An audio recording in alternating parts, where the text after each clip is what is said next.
시간입니다. 요즘 제가 설교를 하면서 기독교는 다른 종교하고 다르다 이런 점들을 종종 설교를 하고 있습니다. 우리 기독교는 예수님의 가르침도 중요하고 예수님의 교훈도 귀하지만 그보다는 예수님 자신에 더 집중하고 예수님에게 더 많은 비율을 맞춰요. 다른 종교는 안 그렇습니다. 다른 종교는 공자님 합니까? 그래서 삼강오륜, 공자님이 남긴 여러 가르침, 공자님이 제자들이 이렇게 채집해서 만들어 놓은 그런 가르침에 집중을 해요. 석가도 마찬가지죠. 석가도 석가모니 그러지 않습니다.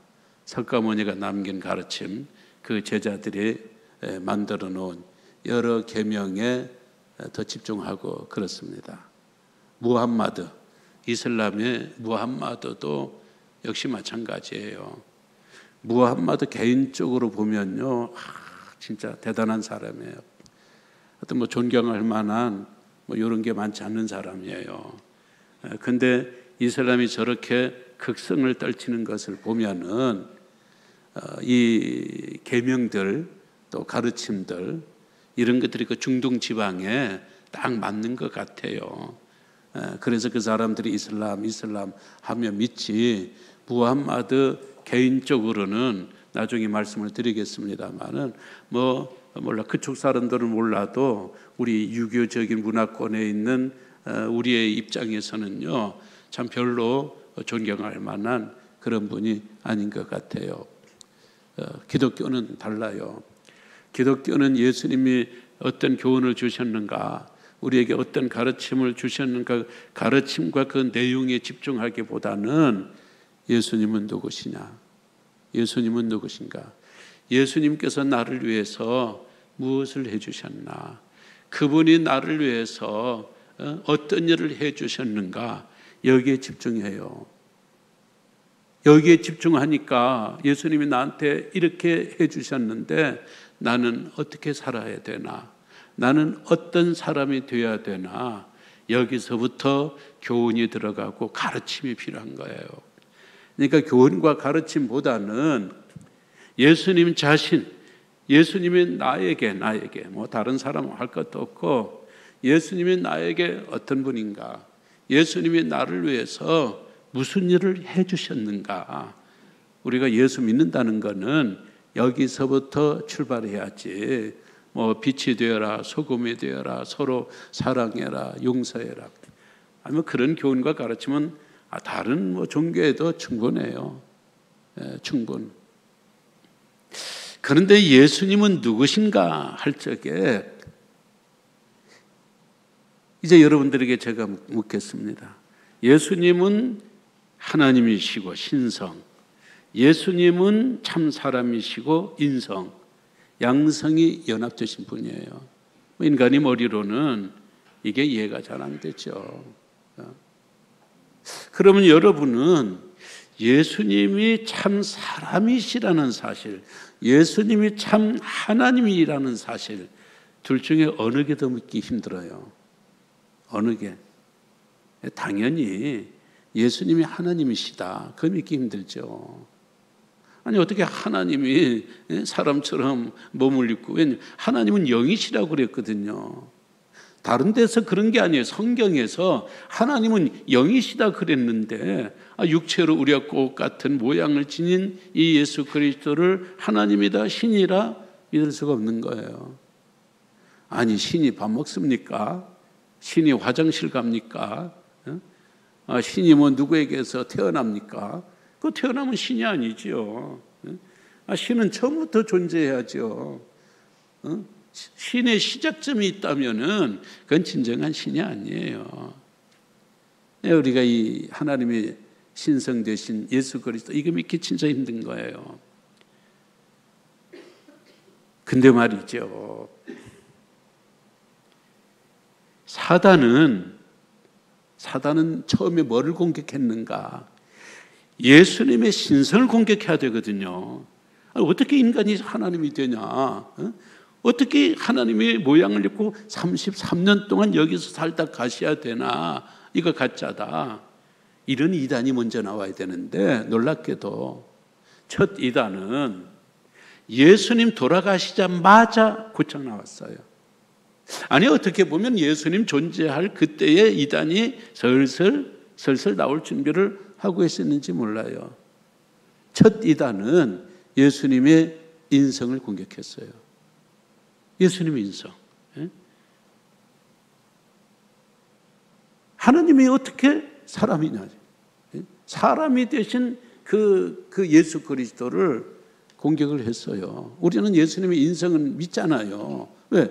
33년 기록이 있잖아요. 그리고 그때만 해도 제자들이 다 살아 있었어요. 제자들이 다 살아 있어서 33년 동안, 아니 3년 동안 같이 다니고 먹고 기숙하고, 그리고 예수님을 본 자들이 수십만인데 예수가 사람이 아니라는 거예요. 그건 뭐냐는 거예요. 저 예수는 33년 살다 갔던 저 예수는 유령이라는 게 유령. 유령은 뭐가 없어요? 유령은 내용이 없어요. 유령은 피가 없어요. 이게 중요해요.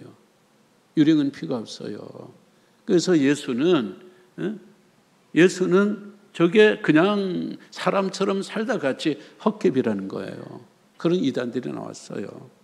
이런 이단을 가리켜서 예수 가연설이라고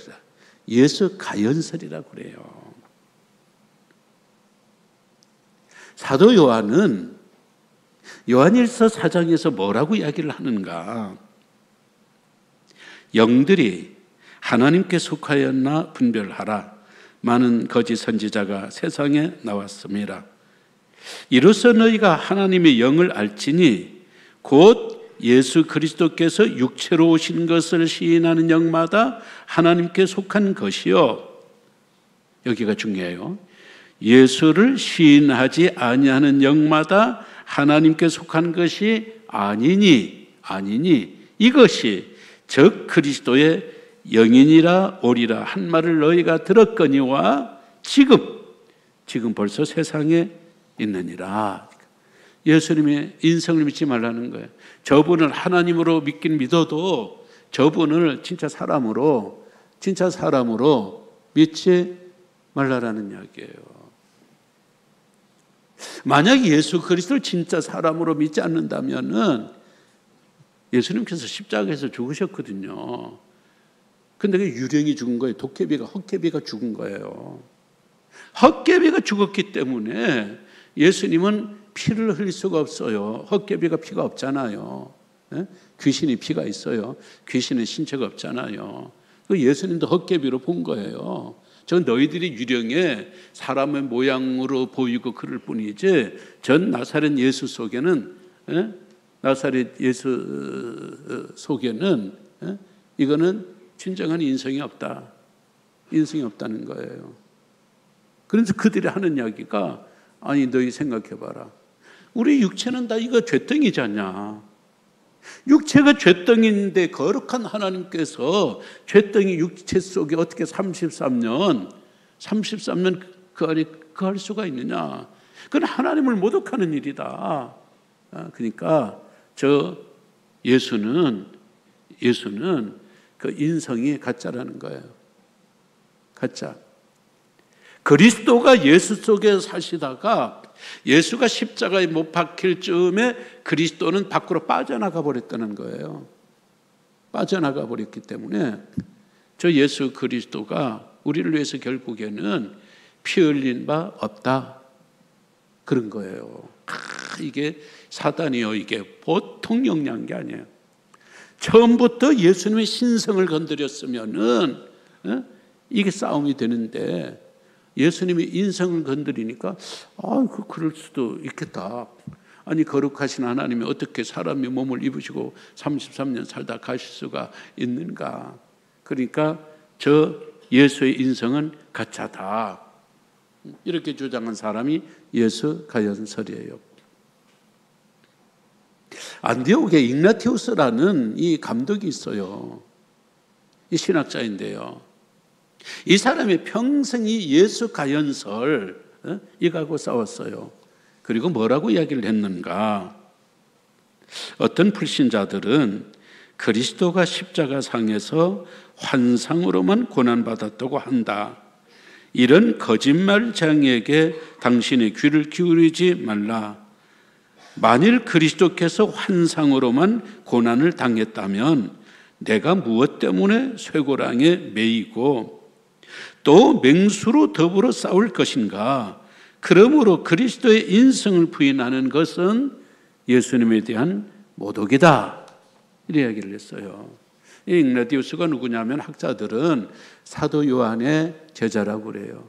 사도 요한이 그러잖아요. 지금 적 그리스도가 나타났다. 적 그리스도는 예수님의 육체로 오신 예수님을 부인하는 자다. 예수님의 인성을 부인하는 자가 적 그리스도다. 바로 그 사도 요한이 뒤를 이어서 그의 제자 ig나티우스가 그렇게 주장하는 사람들, 절대 그들의 말을 듣지 말라,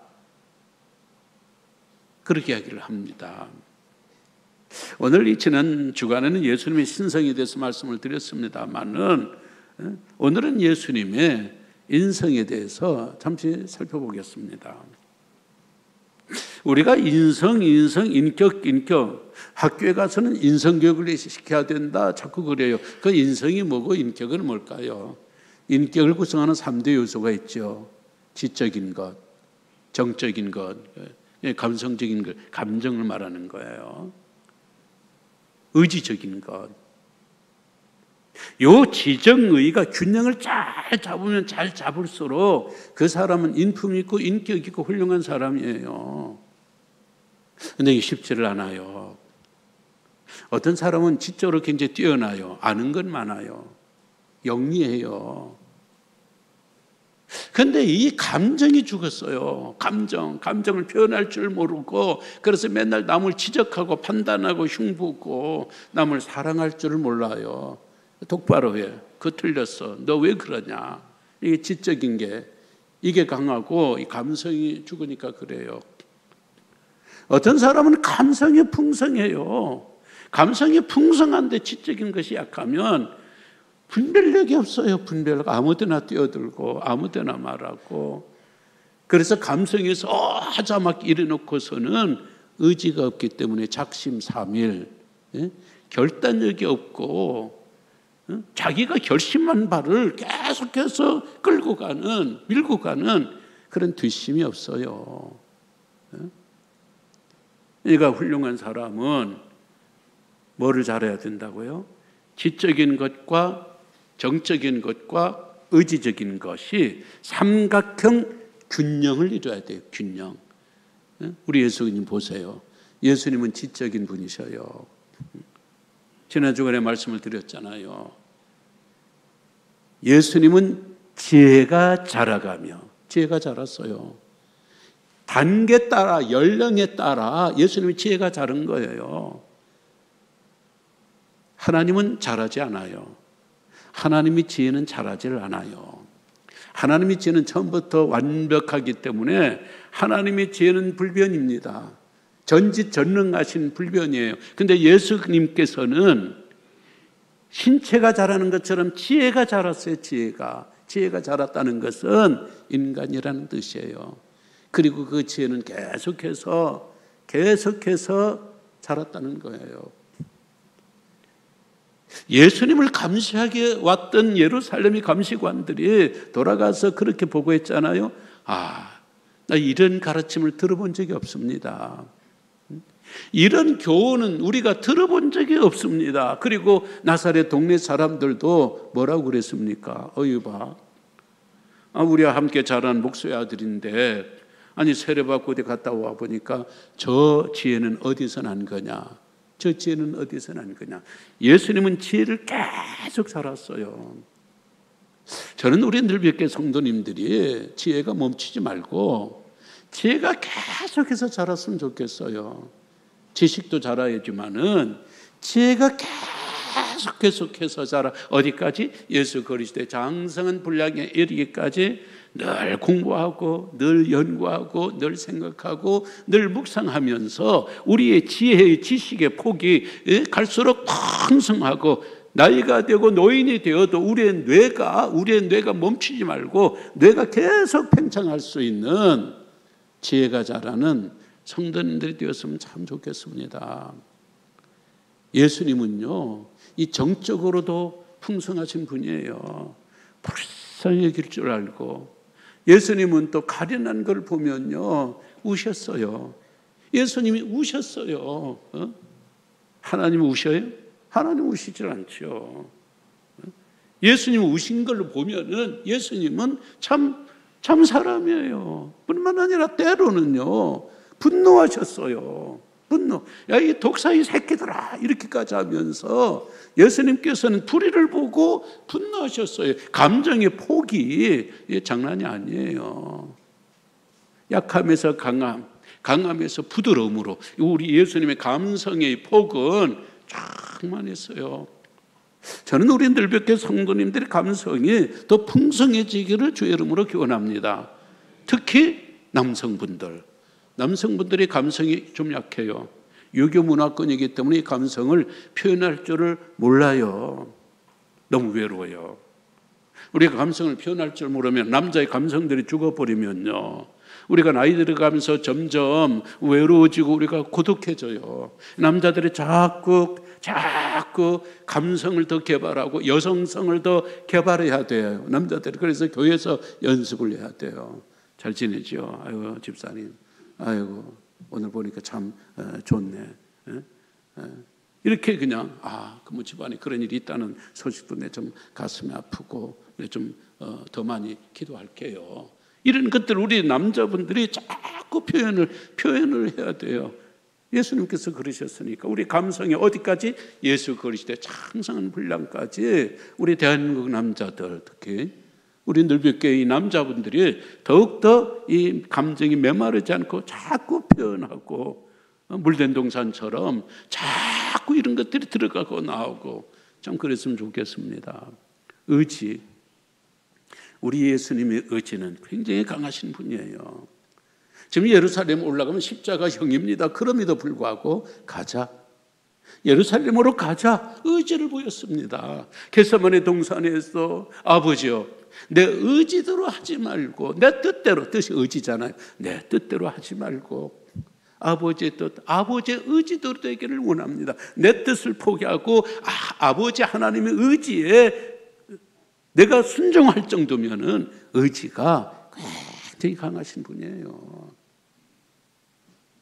성공하려면요 세 가지가 다 들어가지 않아도 돼요. 세상적인 성공을 하려면은 어느 한 가지만 잘해도 돼요. 그래서 지적으로 그쪽으로 나고, 감성은 예술로 나고, 의지적인 것은 운동이나 이런 걸로 한쪽만 해도 세상에서 성공할 수 있지만, 그러나 훌륭한 사람 되려면, 예수 그리스도를 따르는 예수 그리스도의 제자가 되려면은 지정의가 균형을 이루어야 돼요. 우리 예수님께서는 33, 33이 아니에요. 지적인 면에서도 완벽한 100이에요. 정적인 면에서도 완벽한 100이에요. 의지적인 면에서도 완벽한 100이에요. 존 다우센트는 나는 안전한 사람인가? 라는 책을 썼어요. 완전히 아니에요. 완전할 수 없죠. 완전할 수 없는데 자기 자신은 나는 완전한 사람인가? 그럼 우리가 하나님에게 아니죠. 안전. 나는 안전한 사람인가? 그 말은 뭐예요? 안전하지 못한 사람도 있고 해로운 사람도 있다라는 이야기예요. 교회가 교인들이라고 해서, 하나님을 믿는 교인들이라고 해서, 세례받은 사람이라고 해서 다 안전한 사람은 아니에요.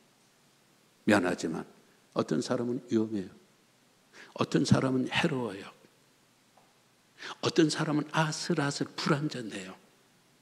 이런 교회 공동체에서 과연 나는 과연 나는 안전한가? 존 다우센터는 안전한 사람은 두 가지 특징을 보인다고 그랬습니다. 한편으로는 강하고 한편으로는 부드럽고, 강할 적에는 불의 앞에서 무한 살에 용기를 내어서 기면 기다 아니면 아니다 딱 부러지게 강함이 나타나야 된다는 거예요. 이것만 있으면 부러져 버려요. 이것만 있으면 너무 마음이 강팍해져요. 한편에서는 부드러움,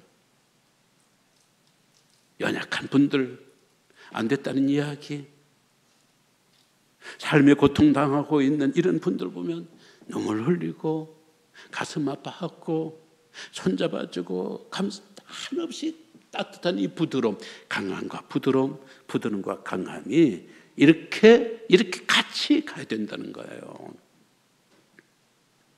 미국에 계신 칼 샌드버그는 강함과 부드러움이 가장 조화롭게 관계를 이룬 사람으로 링컨을 들어요. 링컨이 어떤 사람이에요? 링컨은 굉장히 강한 사람이에요. 그 당시에 미국에 제대로 군대가 없었어요. 근데 이 군대 징집령을 내렸습니다. 이거 말도 안 돼요. 지금 어쩌다 지나가는 말처럼 대한민국에도 여성들도 의무적으로 군대 가야 된다, 이런 이야기를 하거든요. 만약에 정부에서 의무적인 여성 군대 입대를 했다가는요, 뒤집어져요. 링컨이 그걸 한 거예요. 보통 강한 지도자가 아니면 어림도 없는 일이에요. 어디 그뿐인가요? 노예제도를 폐지했어요. 남부 사람들에게는 노예가 있어야만 농사가 되고 노예가 있어야만 남부의 산업이 살아요. 그러니까 이 사람이 절대적으로 반대하죠. 아이러니하게도 남부에는 독실한 크리스찬들이 많았다라는 이야기예요.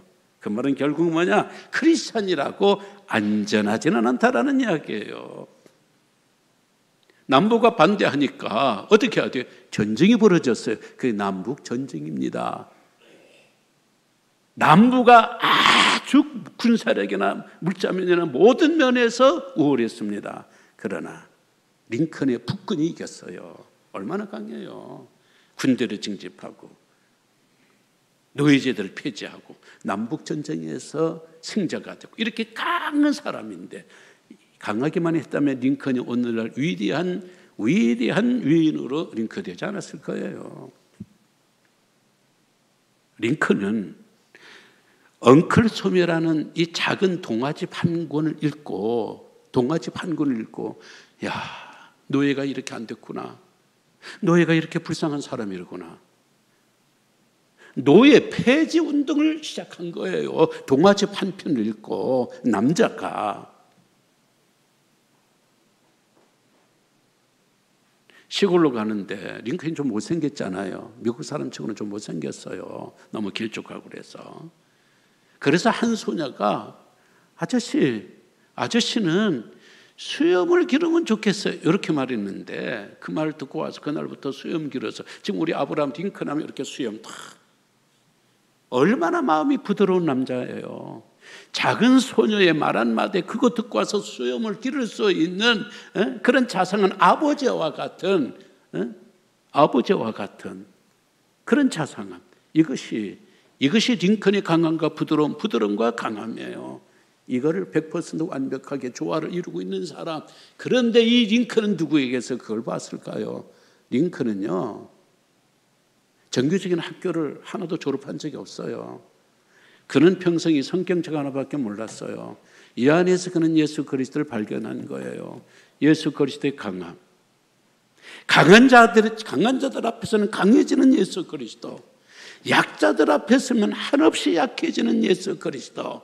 이 강함과 부드러움과 강함, 이걸로 링컨은 결국에는 대통령이 되고 오늘 참 대단한 사람이 되었잖아요.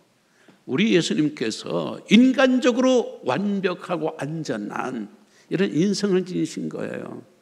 어디 그뿐인가요? 우리 주님은 목마르셨어요. 배고프셨어요. 주무셨어요. 이런 주무시는 하나님이 있나요? 배고프시는 하나님이 있나요? 그러니까 예수님의 신성 속에는 또 예수님의 다른 인성이 있는데, 인성으로는 배고프고 목마르고 또 피곤하고 또 주무시고, 이거 보면 어떻게 헛개비라고 할 수 있어요? 이렇게 살다 가신 예수 그리스도가 참 사람이 아니면 누가 사람이에요? 완벽한 사람이에요. 우리와 똑같아요. 그냥 히브리서 2장 정도 가보면요, 저는 우리와 같은 혈육에 속했다. 우리와 같은 혈육이란 말은 우리와 같은 친족이고 종족이고, 우리와 같은 오장육부를 꼭 같이 가주신, 그리고 지정리를 우리와 같이 갖추신 그분이에요, 그분. 그런데 15절 말씀, 마지막 말씀 보니까 죄는 없다. 모든 게 다 일치인데, 예수 그리스도는 우리와 다른 게 딱 하나가 있는데 죄는 없다는 거예요. 왜? 예수님은 남자의 몸을 통해서 온 게 아니에요. 동정녀에게서 온 거예요. 동정녀에게서 온 게 때문에 모든 사람은 다 죄인이라는 이 모든 사람의 범주에 예수님은 안 들어가요. 범주 밖에 있어요. 그렇기 때문에 그분은 죄 없이 오신 거예요. 죄 없이 오셨기 때문에 우리의 죄를 살 수 있는 대속의 죽음을 십자가에서 보이셨고, 그래서 그분으로 우리가 구속함을 받을 뿐만 아니라 그분은 완벽한 인간이기 때문에 피가 있어요. 피가. 헛개비면 피가 없지요. 그러니까 헛개비는 100번 죽어봐야, 예수가 헛개비라면은 100번 죽어봐야 예수님은 피 흘린 바가 없기 때문에 그리스도의 피가 우리를 정결하게 한다, 이런 논리가 성립이 안 된 거예요. 그래서 이단들이 겉으로는 야, 예수님이 너무 거룩한 분이고 예수님이 너무 신성한 분인데 어떻게 예수님이 그 더러운 육체를 입을 수 있어? 예수님을 아주 우대하고 예수님을 존경하는 것처럼 보이지만 그 내면에는 예수가 피를 가진 예수, 십자가에서 피 흘린 예수 그리스도를 없애버리려고 그런 이단으로 기독교가, 이 사람들 기독교 속에 들어와서 첫 번째 시작했고, 그것이 지금도 계속해서 이어져가고 있는 겁니다. 예수님의 신성과 예수님의 인성과 예수님의 신성은 100% 완벽하게 조화를 이루어요. 이게 이해가 잘 안 돼요. 처음에 여러분 믿음을 가질 적에 이런 것들이 참 좀 그렇다. 그냥 예수님은 예수님이고 예수님의 교훈 잘 따르면은 그 착한 사람 되고 천국 가도록 하면은 그거 뭐 그냥 쉽게 이해하면 너무 좋을 텐데 왜 그 예수님을 신성, 인성, 신성 100% 양성 연합을 이룬 분이라고 해서 우리를 헷갈리게 한 게 아니에요. 우리의 구원을 위해서는 양성 연합이 꼭 필요해요. 만약에 예수 그리스도에게 신성이 없다면, 우리와 동일한 인간이라면요, 예수는 죄인이에요. 예수는 죄인이기 때문에 죄인이 암만 좋은 가르침, 좋은 교훈을 전하고 그 가르침대로 살아도 사람이 선행이 점점 나아질 수는 있다 할지라도 죄의 문제는 건드릴 수가 없어요. 그러면 예수님이 뭐 하나님이지 왜 똑같이 인간이라고 그러냐? 하나님의 아들이 와서 여차저차하면 되는데 왜 우리가 똑같은 인간이라고 그러는가? 그렇게 하면 또 문제가 발생해요. 만약에 예수님이 천사가 그런 식으로 왔더라면 그는 우리 위해서 죽어봐야 소용없어요. 우리와 같은 혈육이 아니기 때문에, 우리와 같은 종족, 우리와 같은 족속이 아니기 때문에 100번 죽어봐야 그 소용없는 죽음이에요.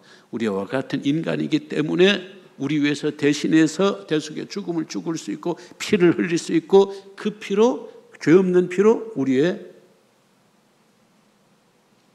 이 모든 바이러스, 코로나 바이러스라고 쉽게 이해를 한번 해보세요. 이런 죄의 바이러스가 예수의 피 한 방울 딱 떨어진 순간 십자가에서 백신 맞으니까 깨끗하게 다 사라져버렸어요. 어떤 묵은 죄들도, 어떤 많은 죄들도. 그러니까 예수의 피를 우리는 보혈이라고 하는 거예요. 만약 예수 그리스도가 참 인간이 아니고 참 하나님에게만 했다면 오늘 우리가 당하고 있는 이 고통, 이 아픔, 이 외로움, 이 괴로움을 몰라요. 하나님이 안다면서도 하나님은 알겠지만 우리가 그걸 실감해요. 하나님은 잘 모를 거예요. 그런 고통 안 당해봤으니까. 근데 주님은 우리가 꽉 같은 성정을 가져섰기 때문에 죄 없는 거 하나 없고는 우리를 너무 잘 아셔요. 왜? 그분이 세상에 오셔서 모욕을 당해봤거든요. 배고파 봤거든요. 아파 봤거든요. 심지어는 귀신의 자식이라는 말까지 다 들어 별의별 몹쓸 것을 다 당해봤기 때문에 오늘 우리가 당한 것, 심지어는 그분이 시험까지도 당해봤어. 시험까지도 당해봤기 때문에 시험 당하고 있는 우리들을 너무 이해하셔요. 너무 이해하셔요. 그분이 만약에 참 하나님이 아니셨다면은 그건 2000년 전 그분이 우리를 뭐 이렇게 아니에요. 그분 하나님이시기 때문에 지금 살아 계세요. 하나님이시기 때문에 내 곁에 계셔서 세상 끝날 때까지 내가 너희와 항상 함께 있으리라. 살아계신 예수 그리스도. 예수님이 교훈이 아니에요. 교훈이 우리를 지켜주고 성경책이 우리를 지켜주는 것이 아니라 살아계신 하나님 예수 그리스도가 오늘 내 옆에 있는 거예요. 얼마나 든든해요. 이것이 예수 그리스도의 양성연합이에요. 말씀을 맺겠습니다. 공자님 보세요. 완전한 인간인가요? 공자의 가르침 때문에, 공자의 사상 때문에 얼마나 많은 사람이 죽었어요. 특히 대한민국에서는 이 사색당파 이런 이 당쟁 때문에 얼마나 많은 사람이 죽었어요. 석가는 말이죠. 내 개인의 해탈을 위해서는요, 그냥 출가해버려요. 처자식 다 놔두고 그냥 출가해버려요. 가장인데. 이 처자식은 누가 먹여 살려요? 당신은 가르침을 쫓기 위해서 간다지만, 그리고 이 석가 불교는요, 똑똑한 사람을 전부 다 산속으로 들어가도록 만들어버려요. 그럼 이 세상은 누가 해? 누가? 똑똑한 사람들은 다 산중으로 들어가도록 하고. 이슬람 무함마드는요, 부인이 13이에요, 13. 부인이 13이에요. 시아파 전승은 부인이 20명이 넘는다고 그랬어요. 그 부인 중에는 9살짜리도 있어, 9살. 그리고 자기의 며느리를 자기 부인으로 삼기도 했어요. 물론 그 며느리는 양자. 양자도 내 아들이잖아요. 그런데 그 양자의 분을 내 부인으로 삼았다니까 그것도 며느리를 부인으로 삼은 거예요. 이런 사람이 이슬람이에요. 근데도 건재하잖아요. 왜? 그 사람은요, 교주의 인격에 관계없어요. 가르치면 훌륭하면 돼요. 우리는 아니에요. 우리는 예수에 집중하는 이유. 예수님께서 나를 위해서 무슨 일을 하셨나? 이게 중요하니까 만약에 예수님에게서 어떤 하자가 발생했다, 그냥 끝나는 거예요. 그 기독교는 끝나버리는 거예요. 그러나 여러분이 아시는 것처럼 예수 그리스도는 지정의에서 완벽하신 분이에요. 어떤 스캔들도 없었어요. 어떤 여성 문제, 어떤 재정 문제, 어떤 가르침의 오류, 그런 거 있잖아요. 용서하라 해놓고는 당신은 용서를 안 해요. 그럼 같이 하죠. 예수님께서는 용서를 7번 70번씩 하라 해놓고 십자가 위에서 용서하잖아요. 당신이 말씀하신 대로 사셨던 분이 예수 그리스도. 인생의 교훈에 하자가 없어요. 왜? 참 사람이시기 때문에. 그분이 참 하나님이시기 때문에. 그분과 함께하는 삶이, 그래서 우리가 행복하고 든든하고 고마운 거죠. 이 예수 그리스도와 함께 행복하게 사시는 우리 성도님들 되기를 주의 이름으로 기원합니다. 다 함께 일어나셔서 찬양합시다. 266장입니다.